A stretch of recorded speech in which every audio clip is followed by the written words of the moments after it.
Good morning, good afternoon, good evening, everybody. Let's just wait a couple more minutes here for people to start popping in.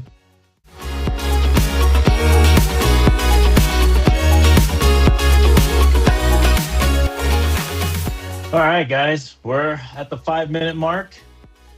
Why don't we get started? So, welcome, guys. Again, good morning, good afternoon, good evening. I'm not sure where everybody's from, but I was just rambling about the fall weather here in Southern California, and it just can't be beat. So, this is our D1 Defense Ask the Expert. It's going to be a live interactive Q&A. And again, I'm on the hot seat, guys. So I want you to ask the tough questions, all right? I promise I don't have AI or anything that's running in the background to help answer some of the questions. And I got to be honest, if I don't know the questions, I will let you know, and I'll have to find out, because as being a human being, I don't know everything. So, but at least I will be open and honest with the situation and with the question or with the answer. So, without further ado, we have real stories and we have real experience and just real life actions out there that is definitely a cause for concern. So some of the common pain points I'll share with you guys is this. Business owners and executives are struggling on security strategy, right? Finding the right people to actually strategize with. Compliance is a big issue. Things have been very strict. I think some of us here in this room knows about the compliance requirements that just passed, like CMMC strategies now that's required for even just non-technical vendors, because we have to follow a stringent third-party vendor review. Remote workforce is still a big issue. I don't know why, because all the VPN solutions out there are fantastic. There's a lot of SASE solutions out there. Oh, sorry, I'm using geeky words. SASE. SASE is not your attitude. SASE is SASE, Secure Access, Secure Edge solutions, kind of like a glorified remote cloud VPN.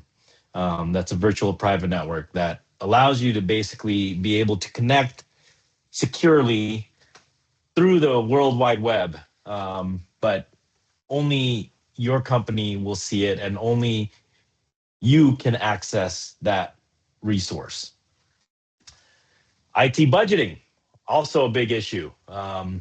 Definitely something that people talk about, like how much should I really spend on compliance? How much should I really spend on IT? So shoot over the questions, guys. I don't know, Shanta is our moderator, just FYI.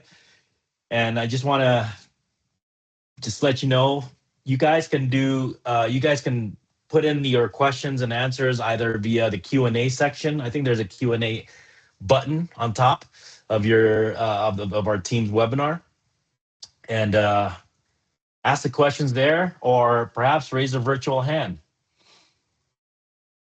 And if I botched that, Shanta, maybe you could jump in and make sure that we're we're all aligned there so people can ask their questions. All right. Heart means it's a go. So, any questions, guys? I'm throwing out some common pain points here. And if there are other pain points that you guys have, please don't hesitate to raise that virtual hand or put it in that Q&A box, because I'd like to know. These are the common pain points that we hear all the time from other business owners and executives and just people in general, even my mom. Well, not necessarily on the security strategy, compliance, and IT budgeting, but more like, is my computer secure? Like, what do I need to do here to ensure that I'm not going to get frauded? So those are very common questions. I'm going to be quiet here for a little and wait for some questions, all right? Any questions, guys? Eddie, this is Alfred here to provide some moral support. Let's talk about the fundamentals, because I think oftentimes we get very fancy and we want the latest technology and the latest jargon and buzzwords. And but when you think about the fundamentals, it is patching, and why companies are not doing compulsory patching, as an example, or why certain personnel are allowed to schedule whenever they want and they keep delaying. Um, so that's one concept of a fundamental. Just patch your stuff. The other thing is training, that there has to be a drip approach in how we train to expectations. So talk about those two concepts: patching, training, and the overarching fundamentals. Absolutely, Alfred, and thanks for that, and thanks for your moral support as always. Patching. Well, what is patching? Right? Let's go back. Let's simplify this geeky term patching. It's what exactly it is. It is patching a hole, right? So our beautiful operating system, which is the most common, would be Windows and Mac. I'm going to throw Linux in there because it's getting popular. Perhaps Chrome OS, right? All those operating systems get exploited. There are a lot of holes that hackers love to take advantage of. So if you ever see those updates, should I turn on updates automatically? Should we even update our computers? Because every time I update my computer slows down, or whatever the case may be. The answer is yes. So have you guys, I don't know if you guys heard of the term zero-day attacks. Zero-day attacks, again, it's another geeky word. Basically, it's when a system is compromised. So in this example, let's use the Windows operating system. If there's a vulnerability that is discovered, and typically is done because there's a breach that happened, or an attack, or an attempt to attack, and Microsoft basically just found out, that's a zero-day attack. And what Microsoft will do is they'll end up releasing updates. Hey, you better update this critical patch. And that's what they call it. It's literally to patch a hole. Now, I don't know about you, but I know a lot of people experience when they turn on their computer in the morning, it says Windows updating, and it'll take like 30 minutes. Annoying, right? So it's always good to have a scheduled patch time. So we at D1 Defend, I mean, everybody has a different everywhere, but we do Thursday patching. Okay. So every Thursday, we basically send out an email to all our clients saying, hey, FYI, keep your computers on and save your work because your computer may reboot after installing these patches. And we'll kick off the patching at about 7 or 8 o'clock p.m. roughly in the evening, when hopefully everybody's off work. And if you work past that, then you got some other issues, unless maybe it's a 24-hour thing. But anyways, yes, patching is very, very, very important. And I, again, thank you, Al, for bringing that up, because nobody cares about it. Everyone tries to avoid that Windows update because of the annoyance. But again, if you work with somebody and have it properly scheduled, it'll be ideal. Now, I want to give you another word of warning about patching. Some patches out there can cause other peripheral devices to just fail. Typical is printers. Printer driver doesn't work anymore because of the stupid patch. We hear that all the time. Hey, my fancy gaming keyboard and mouse just stopped working for some reason after this patch. That can happen. Okay. Now, it is a rare case nowadays, but it can happen. Again, the idea, I know most people, well, if you guys use an IT provider, or if you guys work with the MSP, or a company like us, D1 Defend, we help kind of just sandbox that patch before we even deploy it to everybody. Now, critical patches, unfortunately, we don't really do any sandboxing, because critical patches is a critical need. It's basically Microsoft saying, hey, we found this vulnerability for people that are still using Internet Explorer.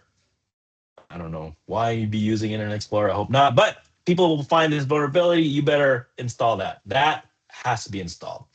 So there are different phases too on the patches. There are critical, and there are kind of like nice to haves, and there are low, like perhaps like a display driver or something like that.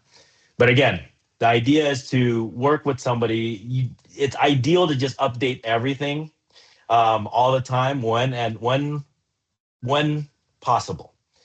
And then Alfred brought up a good point as well about awareness training. Guys, I'm pretty sure you guys seen those awareness trainings where every week it gets sent out or every day. I know it gets boring, right? Like I know this stuff already, but it's helping create a habit in your mind of what to look for, right? And I'm gonna just say something. Awareness is I think just one of the key factors. Just like how I just sent my two daughters, my two beautiful daughters to college, right? And my wife's all panicking, buying them pepper spray and all that stuff. That's awareness. That's awareness of being safe, right? Like, hey, don't walk around at night. Don't just go out without friends. Don't hang out and drink with people that you don't know. Make sure you have a friend. I mean, those are awareness. Same thing with cybersecurity. Guys, you guys got to know what is a fraud and what is not, right? So these awareness trainings are key, even though as boring as it possibly is, you have to learn it. You have to understand it, make it a habit so you guys can actually just remember it all the time. It's like every night I remember to lock my doors. I don't know why, but I just do a little run through around my house, making sure the doors and the windows are locked. Why? Why do I need to do that? Well, it's just it's a habit, and it was awareness of my house being robbed like years ago. So I hated that. So I got to make sure everything's locked. So awareness is very important. So thank you, Alfred, for bringing that up. Those are somewhat the fundamentals. I mean, I'm going to throw in another fundamental that I think everybody should have. Have you guys heard of the fancy term called MFA or 2FA? Stands for multi-factor authentication or two-factor authentication. Again, guys, those are very important. Wherever and whenever you have the capability to enable those, enable it. This is for your bank accounts, your email accounts, your LinkedIn accounts, social media accounts. Enable it wherever possible. All right. And guys, can I say something real quick before we go on to the next question here that's on the chat? Excuse me. I want this to be an interactive session, right? So again, you could do your virtual reaction that are on the top there of the teams, or just unmute yourself and shout it out or put stuff in the Q&A. All right. Just want to throw it out there, guys. I can't talk like all day, my goodness, or for the hour that we have here, or hour and a half. So be interactive. Yes, throw your hearts. I love that. All right. So we got a question here. What are the most common cyber attacks that small businesses face today? Whew. That is, I'm going to be honest with you guys, that is a loaded question. Okay.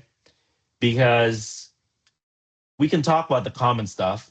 Common stuff is they fall for phishing. Ransomware is still the number one thing that happens and that cripples any small businesses, and it's sent via phishing. Social engineering is hot right now. Now there are other attacks, dormant malware that I don't want to even get into unless you guys have questions about that. But it goes back to what we just discussed on the fundamentals about awareness training, knowing that, hey, that email is fishy or that email seems off. Should I click it? Should I not? Even links, guys, getting links is scary. You guys need to hover over these links from time to time to actually know where you're going, because sometimes these links are fake. Yes, you could rename links when you send out links, FYI. So those things are honestly why small businesses face those. Now, I'm going to also tell you that the hacker network, right, the cybercrime organization, for a lack of a better word, has grown substantially since 2019. Like it was a hockey stick, like growth. And the reason behind that is because Governments are even backing these hackers up. They're hiring little hacker groups. Now businesses are formed. I don't know if you guys ever watch those YouTube videos about people scamming the scammers. I find that interesting and funny actually. But these people are established companies in like desired buildings, like on Wilshire Boulevard in a nice fancy building, okay, taking up probably 2 floors, and all they do is scam people all day. It's a growing business because people fall for it. So what do these scammers and hackers do? They cast the net out. They cast a big net. It's not, they're not targeting the big companies anymore. They're not doing any corporate espionage like those crazy movies that we see back then. They're just casting out the net and seeing who bites.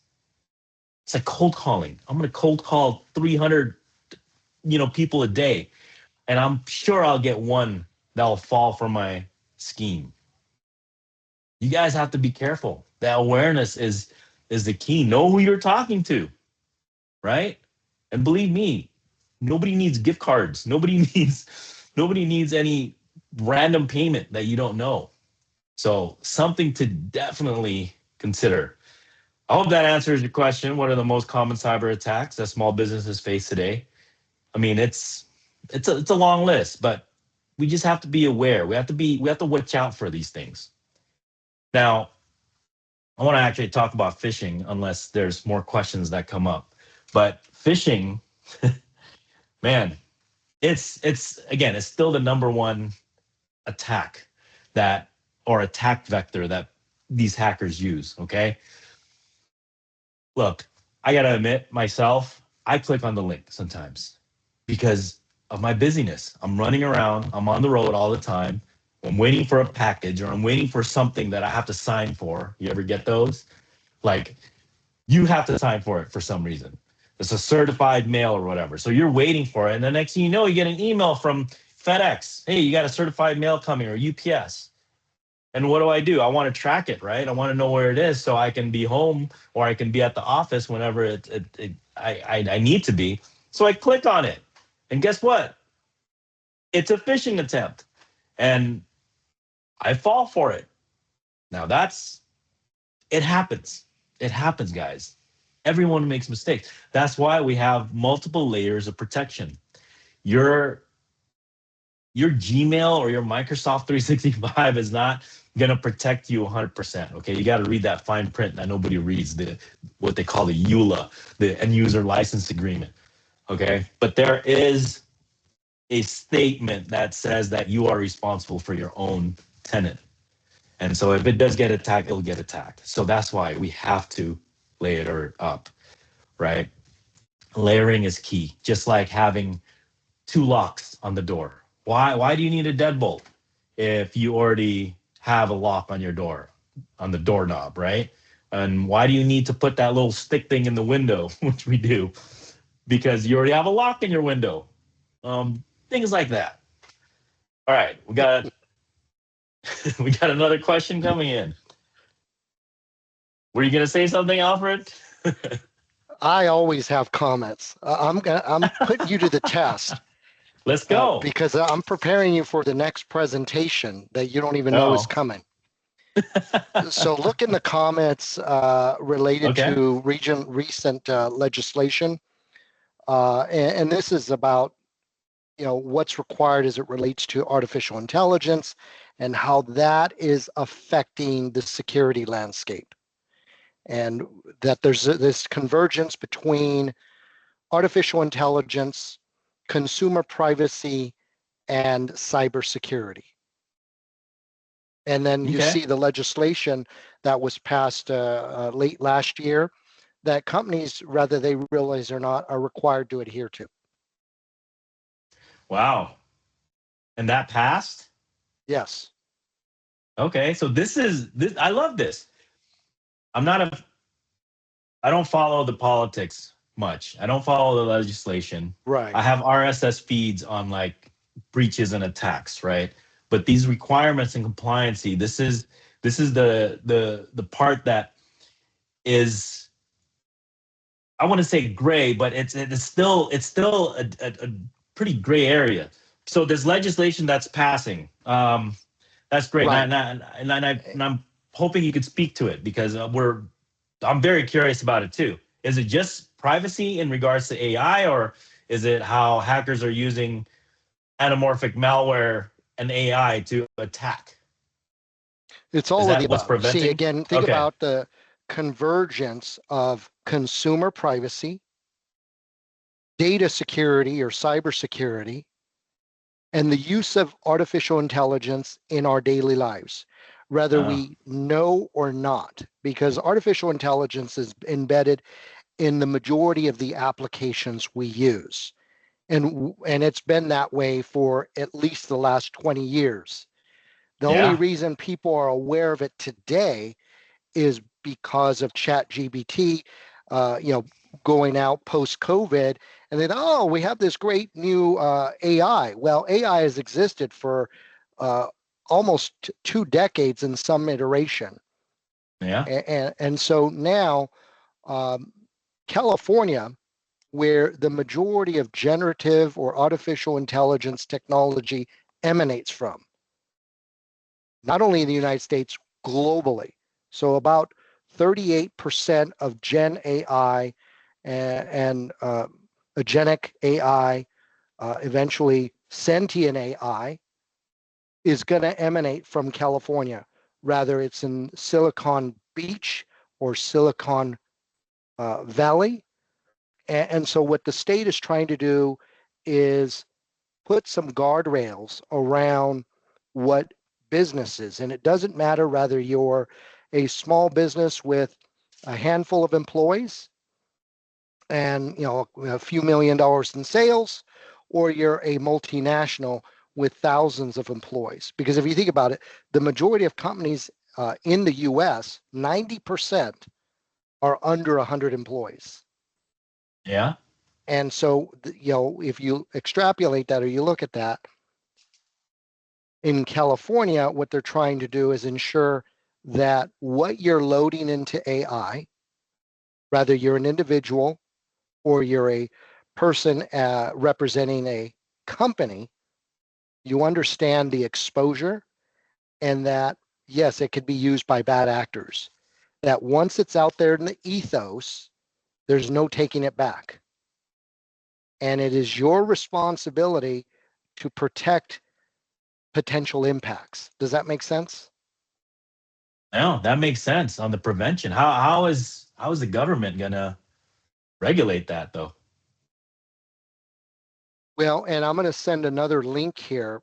So you're going to see where companies, whether they be healthcare, aerospace defense, technology, financial services, insurance, where they're going to be examined, similar to the financial services sector, where they're examined by the Consumer Financial Protection Bureau, the FCC, the FTC, etc. Um, California has its own agency that's doing its own exams as well. So the answer to your question is regulatory examination and third-party assessors, Okay. Interesting. self-reporting. Hmm. I definitely want to. Yeah, this is definitely interesting. An interesting topic, and I appreciate you sharing that, Alfred.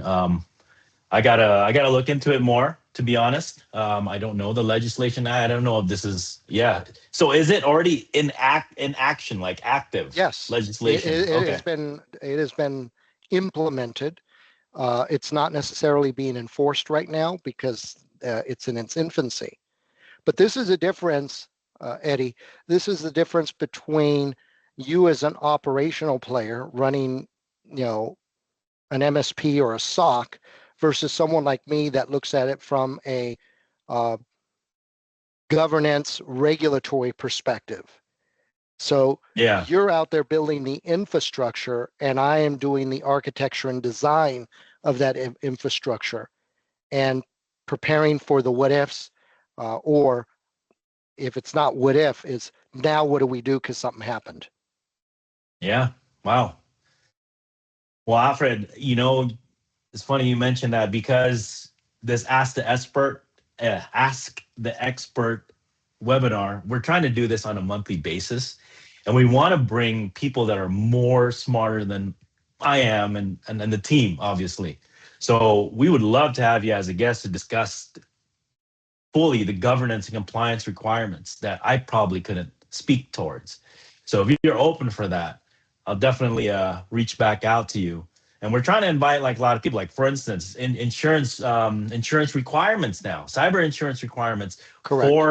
for businesses, and that's coming down. It's going to be a standard, just like how the seat belts were, right? Right.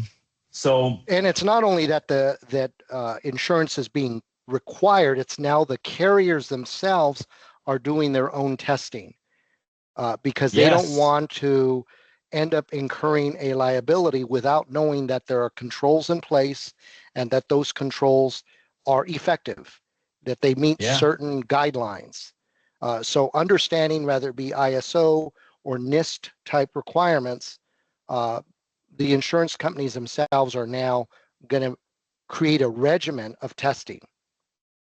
That's going to be interesting. I don't know how long. That's definitely going to be interesting. I know for now the questions have just gotten a lot deeper, and I'm going to be honest with you, there's some of these insurance questions that are out there. It's like I don't know how regular non-technical people will understand these questions. Well, and that's where, again, when you think about negotiating with the bad actors, once there's been a breach or an incident and your data's been compromised or locked down, where you're in the room with the chief technology officer, chief information officer, the chief compliance officer, and general counsel, along with Yeah. the risk manager. The risk manager usually representing the insurance side of the operation. Do we pay or not pay? And if we're going to pay, how much and when? And dumbing it down, quite frankly, is very important in terms of making sure everyone's on the same page. Yeah. Uh, so to your earlier question, absolutely, I speak on the topic almost on a weekly basis in mostly boardrooms and examination sessions with regulators. But part of the Ah, reason I joined, Eddie, I'm going to that's be amazing. transparent because we like being transparent, is I was Yes, going we to have to. ask you to tag team with me at ISSA LA Oh, because they've asked me to present. And of course, they have a partnership with Accenture. And now we're looking at their program with UCLA and Cal State San Bernardino, et cetera, et cetera. And remember, I'm the governance side of the house.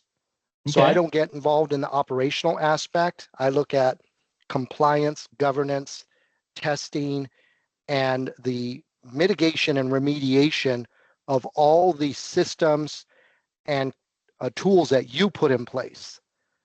But Yes. I'm in the background saying, okay, one, are they in play? Two, do people know how to use them? And three, are they effective? And four, are they keeping up with the evolving threat landscape? Validation. Love it. Okay. Well, us talk some more about that. I did see your message on that ISSA thing. Um, so yeah, definitely interested in that, Alfred. Let's connect after this. Yes. Now I want to hear questions from someone else because otherwise it's a Yeah. Hey, dialogue here. well, I think we hey got guys, Min's hand. yeah, I guess since we're on this topic, I'm seeing this SB 53 law that was passed. It's supposed to be some sort of legislation to it's carefully designed to enhance online safety by installing common sense guardrails on the frontier of AI. This sounds like a CYA, because a lot of the AI initiatives are coming from corporations. So Microsoft is pushing Copilot. We have Google's Right. Gemini. We have ChatGPT. But then, to me, it just sounds like it's a boilerplate law trying to get the public to be okay with the advent of AI. But this is a commercial push. Microsoft is wanting all of their Windows devices to automatically come with Copilot. So whether people recognize it or not, they're going to be interacting with AI. So That's right. my my question is then, are the tools that we're using for cybersecurity still going to be relevant in the AI age, or do we need to fight fire with fire? Like, in the only way to prevent AI is to use AI cybersecurity tools. But are we just adding more fuel to the fire? That's a great question. Honestly, I think the software vendors out there, especially the security software vendors, they are utilizing AI already to battle this because, again, the hackers are using anamorphic malware. I know this is some crazy big word for a lot of people, but basically it's an AI to pick at the different things that to get into your system, like the software. So you have software trying to come in and you have software trying to block. So now instead of like it being a manual process, it's now an AI just running this code like milliseconds at a time. So yes, I mean, if security companies, if we don't evolve, right, it's not going to be Yes. good. We have to evolve, and it's I just like the what. question. Yeah, question is fantastic. You have something to say about that, Alfred? Yes. So I'm working with CrowdStrike, and most of us in the industry know who they are. And I like the expression "fighting fire with fire." Or if you think about, Yes. unfortunately, we're like Eddie, you and I are here in LA. We had fires back in January. Yeah. But when you think about firefighting, frequently fire agencies will start fires to minimize the fuel. So there is a unusual analogy there because with the advent of artificial intelligence being embedded in almost every device we use today and every application, that is just the beginning because we have Yes. not even looked at uh, the testing that is going right now with quantum computing. And Oh if my you think gosh. there's going to be an That's issue another related subject. to encryption, and that will happen in the next handful of years. The testing is live now, and companies like CrowdStrike and IBM, Meta, Google, etc., are working on a scenario where the current regimen of security controls is going to be baby play. It's going to be irrelevant, you know, uh, and it's not going to work. The encryption keys are going to be useless. And Yeah. so we as practitioners have to be ready for, okay, what happens when all the keys are obliterated? How do we protect our data? How do we ensure our consumers understand what's exposed?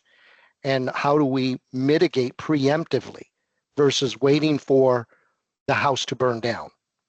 How do we reinforce what is today? I've always said big data in the information age is to the information age what crude oil was to the industrial age. And think about That's true. what's happened over the last 120, 130 years with oil and all the value Yeah. adds. So we're at the infancy still of the information age, and going from bragging about big data to going to where data is informed and intelligent truly, where it allows us to make timely, strategic, informed decisions because we actually understand the trends, anomalies, patterns, and exceptions. And so, to your Yeah. question, yes, we need to fight fire with fire. And yes, we need to be ready for the encryption keys to become irrelevant. Well, it goes back to what we're saying about layering the technology, right? Because Yes. there's more and more people that are breaking these super encryption algorithms like in a quick second, especially with Mm-hmm. quantum computing. I don't even want to go there. And to compare the big data rise in oil, I love that. Thank you for sharing that. But guys, this is growing way faster than what the oil industry Correct. used, right? I mean, man, every day, like I feel like there's changes every day. There's more and more like data just coming across. It's insane. This industry is moving like super fast, and I got to be honest. Like, how do we catch up? Right? I mean, not one person, not one company can catch up to do everything. This is why we have to have strategic alliances and partners as well. Min, you have your hand raised. Go ahead, Y- sir. Yeah. So just kind of bringing it back, like California has over 4 million small businesses. Obviously, Yes. the complexity of AI, cybersecurity, is gonna, like, not only is it gonna go above their heads. I think a big concern is like, all right, you have these businesses, they're just slightly above mom and pop shops. Like, what are they supposed to do? Because it kind of sounds like data infiltration is inevitable. Like there's going to be a time where both Mhm. companies, large and small, are eventually going to have some sort of leak, some sort of infiltration, Oh, something where it 100%. bypasses the tools. So what are we saying about small businesses? Like, they don't have, they don't have hundreds of thousands of dollars or millions of dollars to invest into the most advanced AI. Like, what are practical solutions, in terms of security, or like what's the bottom line for these small businesses to have some level of sanity, that their businesses aren't going to be, aren't going to, Min, crash. you alluded to it earlier. It is the larger payers. It's the Microsofts of the world, the Googles, the Metas, the IBMs, etc., that are going to embed the solutions into the technology you're acquiring. Rather, it's that iPhone, that Android phone, your laptop from Lenovo, which used to be IBM, or Lenovo bought the laptops technology The from hardware IBM. side. Yeah, the hardware Yeah. side, right? And so, analogy is we do a lot of business in the financial services and banking sector, and you think about how banks function today. It's very different than how they functioned 10 and 20 years ago.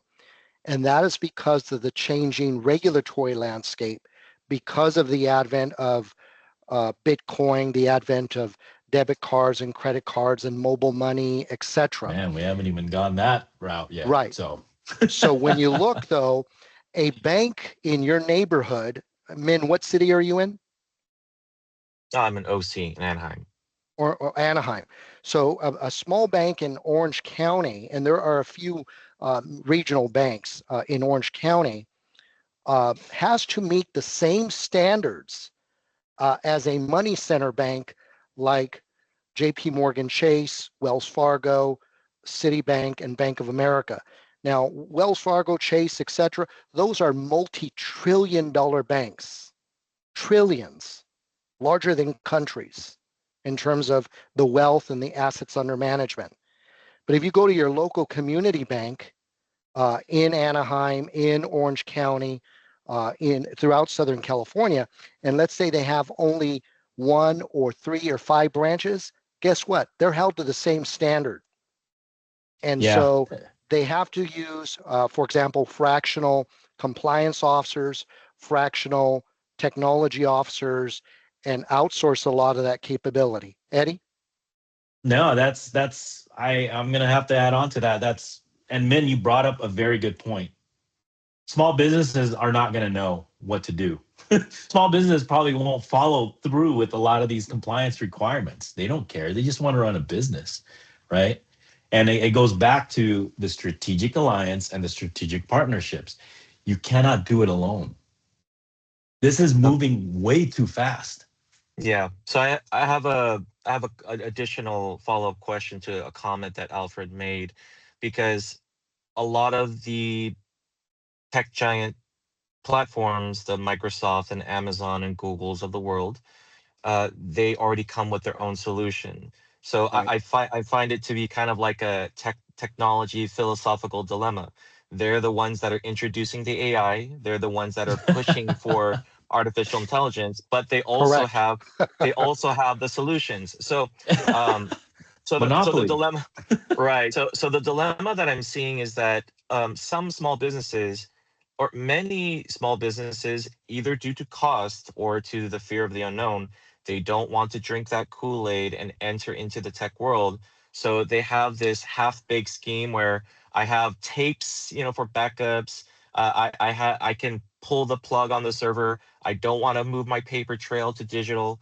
In fact, a lot of the public sector is kind of legacy because they're afraid to move forward with technology. Right. But the question that I have is that a misguided understanding where it's a false sense of security where uh, not moving forward in technology is not saving you from cybersecurity threats? You're just Wow. slowing down your business. Or are we saying that fighting fire with fire is embracing the reality of AI, embracing the exponential rate of technology, and then just trying to stay ahead of the curve by utilizing the technologies there, and just say that these are the new rules? Man, Well, thank you. I was going to hold say, on. Hold on, you Alfred, know, real quick. I think these are great conversation topics. We are getting very, very deep into the technical aspect of it, guys. Um, I think I want to let's dial it down a bit. You brought up a very, very good point, man. Yes, can't how is cybersecurity just going to slow everything down? I think the question that we have to ask, all of us have to ask, like, what am I really protecting? What do I really need to protect? Am I here to just do I start a business to follow all the regulations and compliance requirements and all these like different things and get the shiny new stuff all the time? No, it's what am I truly protecting? What is the tolerance to the data loss that I can incur? Minus the government fines and all that stuff, right? We have to ask those questions. What is it that you're so truly protecting? so reputational damage. So you said a comment earlier, Eddie, about the business just wants to go in and make some money, Yeah, and they may 100%. not realize or care. They're indifferent about what's required of them. They're going to do the minimum, and that's very common. But what's also equally common is what consumers, customers, users will drive. So sometimes enforcement or sometimes requirements emanate from the very customers or consumers that are acquiring your product or service. Or even And I vendors. believe that if you're in an analog, monologue, or a paper-driven environment, you're inevitably delaying the inevitable. And you'd go no further than your local law office, your local dentist, or your local medical office, where they still have aisles of paper files, and then you find those paper files in the trash can and you have an incident. Or you deal with your favorite three-letter agency, the IRS, and they say, oh, by the way, you need to fax this. And you're like, well, where do I find a fax machine? But that's the beauty of it, Alfred, right? It's the business owners of choice. Like I know some people that are still running businesses just with one laptop, and then everybody is just doing labor. That's that's why I love this country so much. We're able to create a business and have choice on how we're going to run our business. If we are going to truly adopt the technology to increase our profitability or our just livelihood, then obviously there are some protections that we need to put in place. But and there's also some requirements. It's kind of like to me it's a privilege and a choice, right? For instance, like driving. If I want to drive in California, I have to pass the laws of California to in order for me to drive. True? Now, besides that, I have to understand the dangers of driving on this road of California roads, right? You got some crazy people out there, man. Road ragers. I see it all the time. Aggressive driving, drunk driving. So I have to accept that box. And I have to accept that, hey, I could potentially be a danger to other people as well by me being the road rager, right? So to me, it's like that. It's you have your choice. Now, do you cower and like, okay, forget it. I'm not gonna drive anywhere. I'm just gonna stay in my hole. No, but you have that choice. So I think going back to this is definitely a good conversation, especially with the legislation and stuff, the insurance requirements and whatnot. But honestly, guys, it's for the bigger companies that are adopting technology the way they want to use it for profitability and to for everything else, right? That makes huge business a huge business. And I hope JP Morgan, because we are banking with them, use these they get, you know, they spend the money to actually secure their solutions, their data, to protect our privacy. I'm totally voting for that. But when it comes down to the small business, like, it's a choice. And it's Right. again what I learned from CISM, right? The security. It's what you can tolerate. If I can tolerate downtime for a week, I'll be fine. Then okay. Whereas another business can only tolerate 2 hours. So that's why it's important to understand your business. It's important to understand as us as the implementers, right? As you said, Alfred, as the operators, to implement and to kind of help small businesses apply the things they need. That is key to understand their tolerance level. The other consideration here, guys, is that over the last decade, we completely migrated from on-prem, actually it goes back closer to 15 years, from on-prem servers to cloud. Yeah. And this includes large multinational companies. So whether it's Google Cloud or Azure or any of these cloud solutions. And what happens is when you write a contract or a scope of work for cloud, there are a number of controls that are already baked into the solution. 100%. And so a lot of companies have these tools, but they either don't use them or simply don't know how to use them and therefore never implement them, which is problematic. So when these larger providers provide a solution, know what you're buying and then figure out how to Good use it. comment. Does that make sense, 100%. Eddie? That makes 100% sense. Thank you for sharing that. Yes, you reminded me of a story. Have you guys heard of the CDK Global? The company Yes. CDK Global? Yes. They are one of the biggest auto dealership software solutions. Guess where it's stored? Cloud. And honestly, they got hit with ransomware. And I don't know if I don't know if this is not published, but it's so coincidental. I was visiting a client. They have a branch out there in Vegas, and I was talking to one of the branch managers. One of their clients called in and said, "Hey, this is a dealership. I have been attacked. I got ransomware. So I just want to let you know." He was kind of like one of those guys that if they catch a disease and just telling all the partners that I got a disease. So he was just basically spreading the news like, "Hey, I got hacked, FYI. Just, double check your stuff." And a few days later, the CDA Global news went out to the news line. Now, what I put two and two together on that, and this is what's crazy.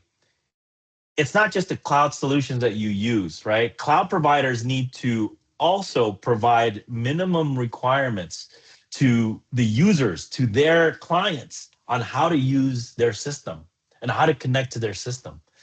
Because I have 100% belief that that dealership in Vegas was the cause for CDK Global's downturn. And again, I cannot connect it And I'm not trying to say, because this call is being recorded, I'm not going to say anything otherwise, but I think because there's two things that potentially happen. CDK Global doesn't have the right safeguards to protect certain user roles to eventually, hopefully, not have not letting a tenant bucket kind of attack and infect every other the whole system. I think they're missing that piece. But I also think that the customer, they're connect because of their ransomware and they're connecting to this system just like an open connection with www or just regular HTTP or whatever it is, if we want to get geeky on this. And that's how they got hit. And I'm going to be honest with that. And that's a great example. Our firm ended up with business as a result of that incident, but we were on the opposite end where we had to redeploy the solution and then train designated users on not only the controls that were required, but ultimately how to optimize the solution to minimize another breach, that they wouldn't be the source of a breach. So we ended up with business as a result. So your points are quite valid, Eddie, in that once you acquire a solution, do you know how to use it, and do you fully understand its capabilities and deploy those capabilities? 100%. That's a good frame of thought, and this is a good segue actually to my next point here and my next slide. I guess it goes back to this, guys. Good cyber hygiene. You know, it's something that definitely you have to keep in mind. Cyber hygiene is a new thing. It's going to be a new habit. It's that awareness. It's to look to look for the threats that are out there, to know what those threats are. All right. We got a question here that came in here. For a small mid-sized business, what's the difference between spending on IT versus wow, this is a good question. I love this question. You know why? People think IT now is still a cost center. Whoever is thinking that IT is a cost center still, stop. Okay? It's not a cost center. I'll tell you why. You guys own a smartphone? I'm sure you guys do. All right. This is popular globally. I remember going to Indonesia and the street vendor had a smartphone, dude, that I could even just WhatsApp him for an order and then he'll deliver it. So don't tell me that technology is not a part of our lives. It can't be a cost center. You're just using these tools, and goes back to what Alfred said. You got to know what you're using. You have to understand that IT is an investment. The technology is an investment. And guess what? You have to protect it. I don't know if you heard, but I think it was 2008, 2007, where a lot of celebrities, their phones got hacked. Pictures were posted all over the freaking. No, it was later than that. I think it was like 2010 or something like that. Pictures were posted all over the internet, private pictures. Dude, you need to protect yourself. So it can't be a cost center, guys. You have to think of it as an investment, especially the business owners that's listening in. Guys, it's an investment. It's not a cost center. I'm gonna keep saying that over and over. I was watching this show on Netflix called Space Force. It's a comedy, but anyways, they were talking about budget cuts, and when budget cuts happen, guess what they think about first? IT. Why? Because they feel that's an expense, unnecessary expense. What the hell is IT people doing anyways? That question always comes up. That's why you got to find value-driven IT companies that you can partner up with, that will actually show you the raw data, these boring numbers and geeky numbers, so you'll know like, oh, okay, we can't stop spending on that because they're already blocking all these like issues. So, Eddie, I'd like to comment and expand upon that, if you don't mind. Please. Okay, so not only is it an investment in the strength, scalability, and readiness of your company. It's a form of insurance Oh, that 100%. does in fact affect the company's goodwill. So if you look at your profit and loss statement, there's a line for goodwill. Well, you can directly correlate an investment in technology, cybersecurity, consumer privacy, regulatory compliance to goodwill. Goodwill with Yeah. all of your stakeholders. Those stakeholders include the communities you live and work in, your customers, your vendors, and you have to hold your vendors equally responsible. And then, of course, when you think about ultimately, what happens if I don't do this? So you could say, I'm going to save money now, and then something happens and it's going to cost you more later. And Yes. typically it's exponentially more. So talk a little bit about that, Eddie, that if I don't pay for it today, it's going to cost me more later. Hey, I'm gonna just repeat what my doctor says, okay?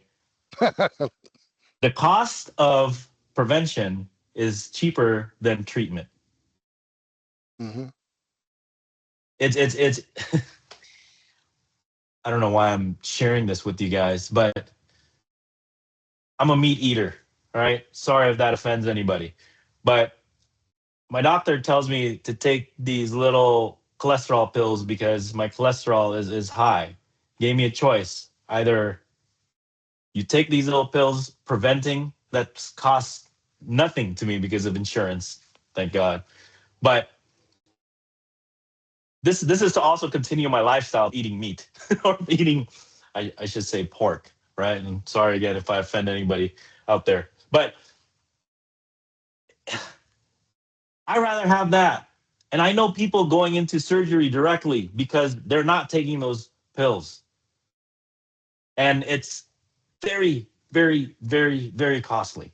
And cost of medical has just increased substantially. It's just gone crazy, guys. Hacking will cost more, and it's not just like, okay, I got to recover my data, I got to pay the ransom. No, it's not just paying the ransom, and I hope you guys never pay for the ransom. Okay, well, we'll go into detail of that later, but it's not just that, but it's loss of productivity. How many people do you have to send home because your computers are crippled? Think about that. How much payroll that gets affected, and then your reputational damage. Okay, that's something you have to really, really consider. You do have to tell your customers. By law, you have to tell your vendors, your peers, just like what that dealership did. Told the bankers, hey, I got hit, just letting you know. By law, you have to do that. And by law, yeah, if you're a publicly traded firm, there's more compliance requirements if you do get hit. And that reputational damage, you need to hire sometimes I forgot what they call it, something PR, like a crisis PR. There you go, crisis PR team. Those aren't cheap dates.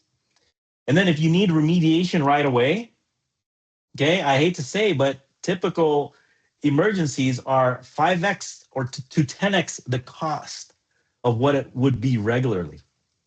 So be mindful of that. It's cheaper to prevent than it is to treat. Okay? Just like what my doctor said. Cheaper to prevent than it is to treat. So think about it that way. It's an investment, guys. Period. End of story. It looks like we have a question on the chat here. As a small business owner without dedicated IT support, what steps should we take if someone accidentally clicks on a phishing email? That's a good question. The question is, do they even know it's a phishing email? And if they do, call. Call IT. Call IT right away if you have an IT. Well, I guess in this case, if without dedicated IT support. Um, Small business owner without dedicated IT support. If someone clicks on the link, I don't know what to say. Unplug your computer because Fractional. I Fractional don't even know. services. Fractional services is ideal, but if you're already in the hot seat and you clicked on the link, Then you have to wall it off. You have to wall it off from, hopefully that device is not on a network of some sort. so unplug the computer, not just your monitor. unplug the computer to answer that question, to be honest. But if you have a dedicated IT team or a fractional IT staff or IT team, then call right away. Hey, I clicked on this. What do I do? Because it's the spread that you need to stop. And Alfred said it right. Wall it off, right? Containment is the number one thing that needs to happen. So if you pull the plug off the desktop or the laptop or the PC, well, laptop, you just close it or turn it off or hold the power button down until it shuts off. You just got to shut it off. Like just isolate it, contain it. That's the number one thing.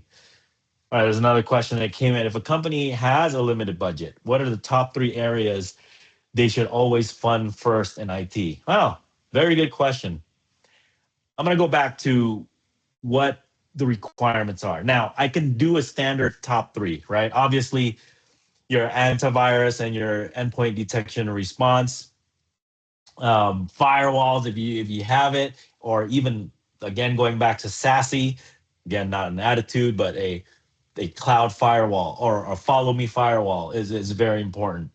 And going back to patching, and I'm gonna have to throw in there MFA, guys. Make sure MFA is enabled, right? That's probably the basic. But going back to that question, limited budget.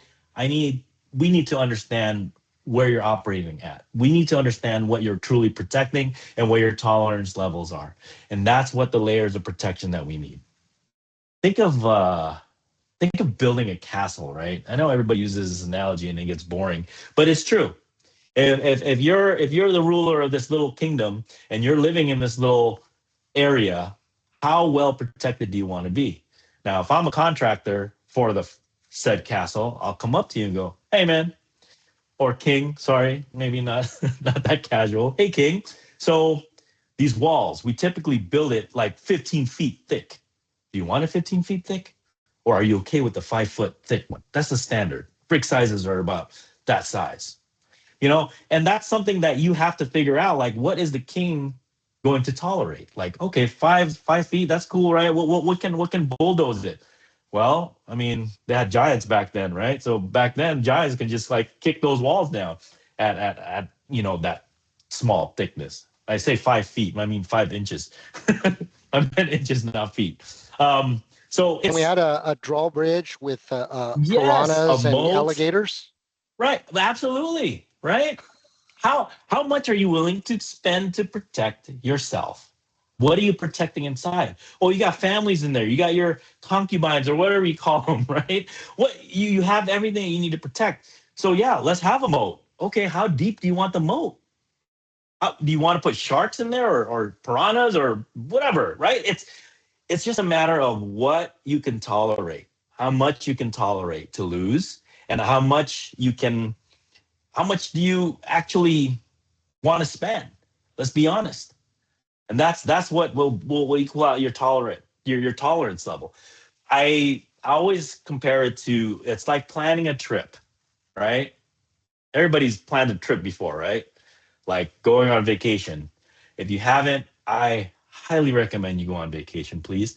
It's good for the brain, good for the livelihood, good for the life. But anyways, planning a trip, okay? Do I want to stay in a 5-star hotel? Or am I okay with staying at a brothel, or not a brothel, a hostel? That's somewhere Alfred likes to stay. Oh, jeez. I'm just kidding. Or do I want to stay at a hostel, right? Like, do I want to stay at a shared space environment? Those are questions to ask. 5-star hotel, which is going to cost me probably like $1,000 a night, but I get to pick my pillows, yo. Or do I stay in a hostel where I'm sleeping in a bunk bed full of like a bunch of dudes and other people that just, when their alarm goes off, it goes off everywhere. Those are the choices you make. Now, do you want to take the plane or do you want to drive, right? And when we take the plane, do you want to fly first class or is economy okay? Same concept in planning your cybersecurity, guys.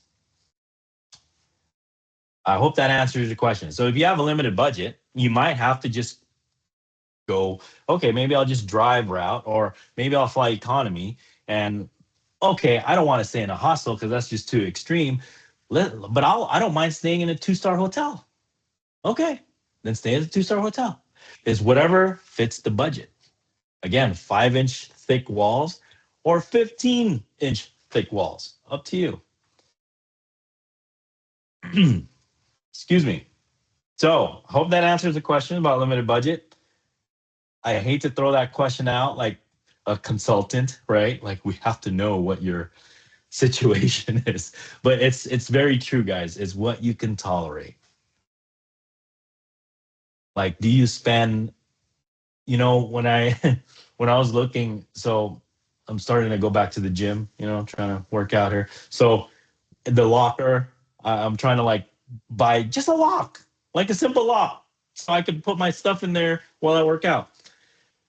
Man, the choices of locks is crazy.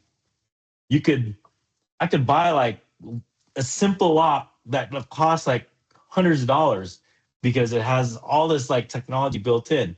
Or I could buy this little master lock that's going to cost me $6. What will it be? What's my tolerance level, right? Can both be broken into? Yeah. But with this expensive one, if it gets broken into, it's going to start blaring alarms and everything. So, the thief will actually be embarrassed about it. So those are your choices. And those are something that you have to understand about your business, your livelihood, yourself, and work with somebody to actually help you plan that out. Also, going back to the planning a trip, right? We could also use a tour guide where we don't have to think about things. And I think that's how I like to travel, to be honest. I use a professional. I don't like to figure things out myself. I use a tour guide. Just like my accounting, I use a bookkeeper. I use an outsourced CPA. Treat IT the same way, guys. If you don't know it, and I don't think you'll know everything, okay? Because you're a human being like myself. I don't know everything. Whoa, and I got some fireworks because of that. But you have to just work with the right people that understands your concern and really just shares that pain with you. Um, and I hate to throw in my shameless plug here, but honestly, guys, like our team here, our culture is very service first, and we empathize with business owners out there because we know how hard it is building a small business. It's not easy. I mean, knowing that most small businesses fail within the first 5 years, which is a scary thing. I think the number dropped recently. I think it's like 3 years, 2 to 3 years or something like that now. But it's something to definitely understand that we know that pain, and we know what you're trying to work with as far as in budget goes. So we can help you on that. So, anyways, with that, I know we're running out of time here. I promise that's not a fake QR code, guys. I promise there's no phishing there. It's not a fishy URL. It is a URL that you can download the cybersecurity essentials to help you with good cyber hygiene. It's a simple checklist. Like, do you have a incident response policy in place, or incident response plan, which I think you guys should have, right? So please download that. And we also have an IT buyer's guide as well. Go ahead and download that as well. It helps you kind of give some guidance, hopefully shed some light. If you already have an IT company out there, that's fine. Just talk to them about this. All these check boxes. Again, these are the essentials, right? And that's for us. And I want to leave it open to, well, how many more minutes do we have, Sean?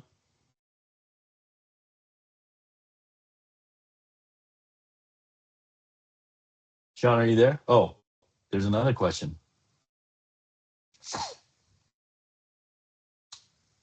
Oh, okay. I'm sorry. So we have about 15 minutes left, guys. Um, I'll leave these.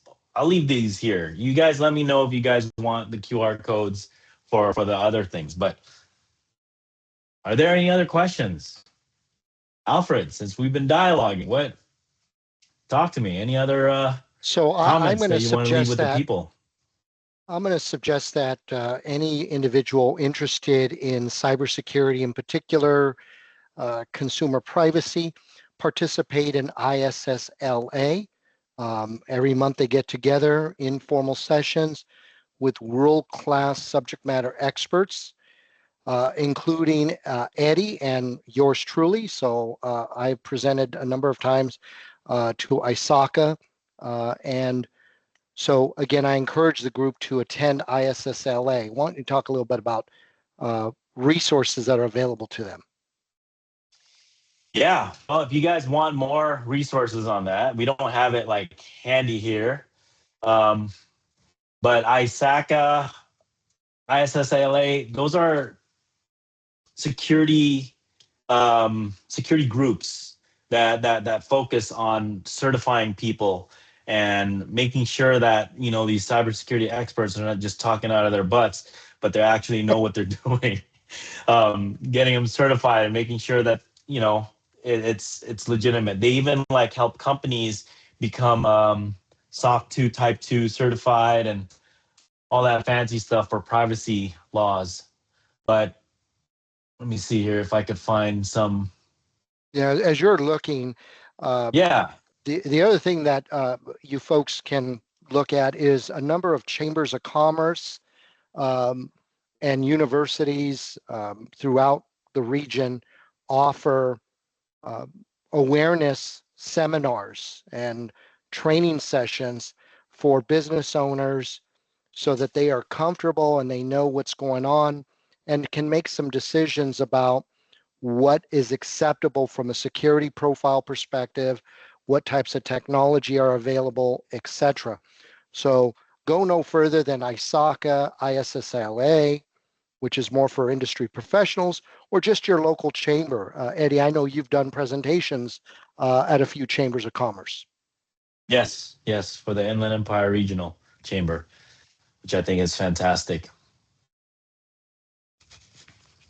So yeah, guys, I mean, again, I know Alfred's taking it to the extreme because who goes to these information security association like besides geeks, right? I'm gonna be honest. Like they're Fanatics.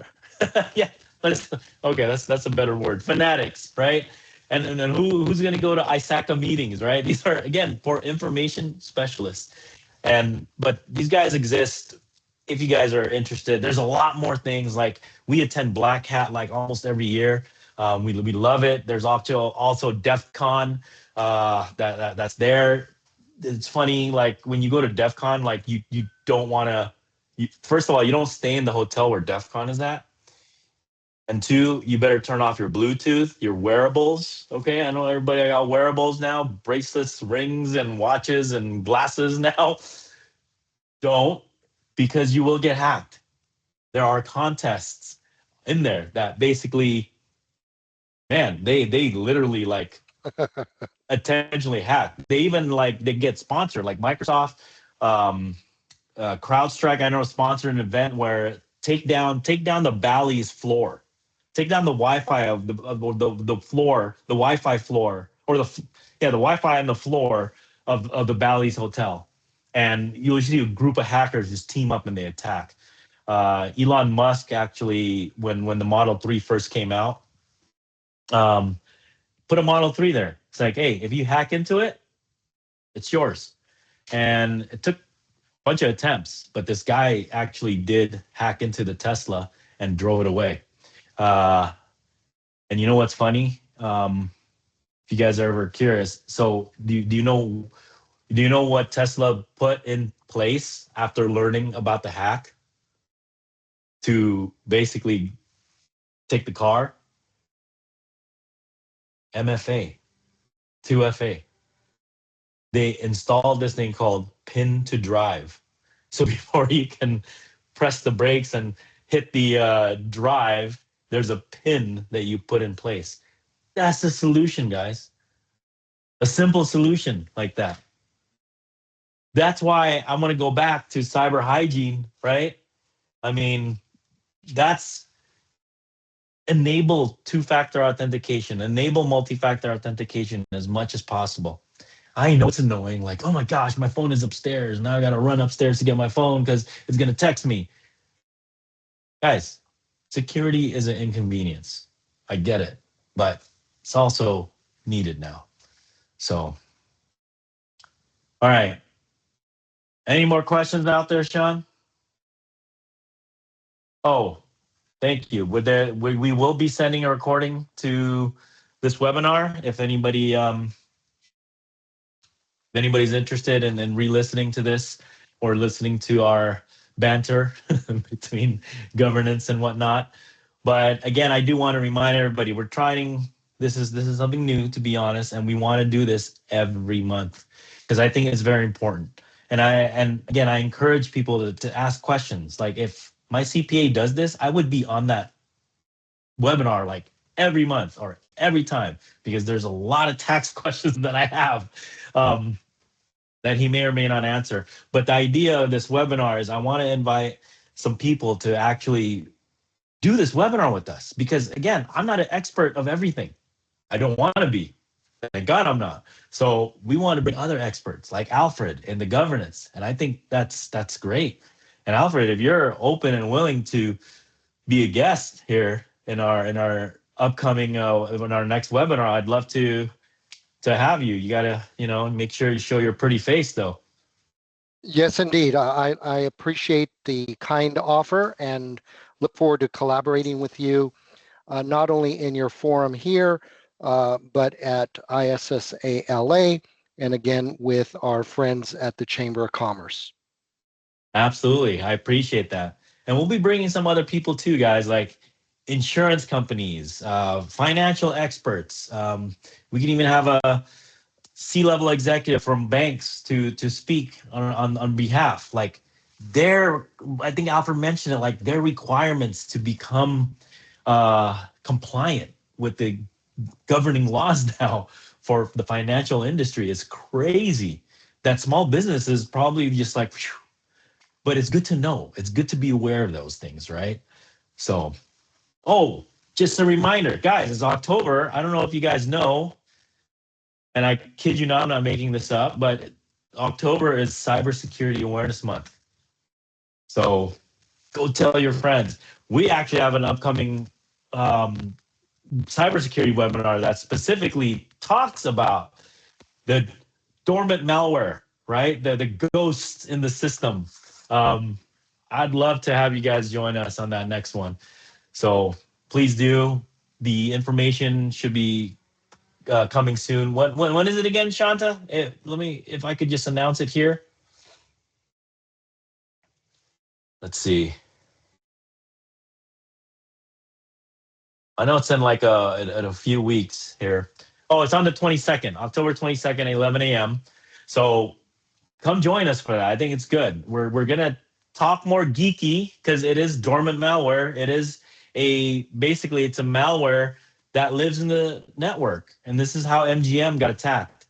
MGM had that social engineering attack first, and a dormant malware was planted there, and it stayed there for a little bit, probably for a few days. Then it took certain systems from different departments offline. But yeah, come join us on October 22nd for that about the hidden ghost in your network. And with that said, we have 5 minutes left, guys. If there's any other questions that you want to bring up, ask, comments, rants, anything. But again, appreciate your participation, Alfred, in this. I know it's a minor participation, but it's actually a major one to me because it's really informative, and I think it's very good. So I can't wait to have you jump in there. I was told there's the links to the downloadables in the Q&A section. So please download it. I promise you, they're clean links. They're just materials to basically help you guys, and share it with your friends. Share it with your peers. Don't hesitate to share it because those are important tools and things that I think everyone should have, especially that checklist. So if there's nothing left, guys, again, appreciate you for joining and make it a great rest of your day. And we'll see you Thank soon. you, Eddie. We'll collaborate you. soon. Yes. Stay safe and stay secure, guys. God bless.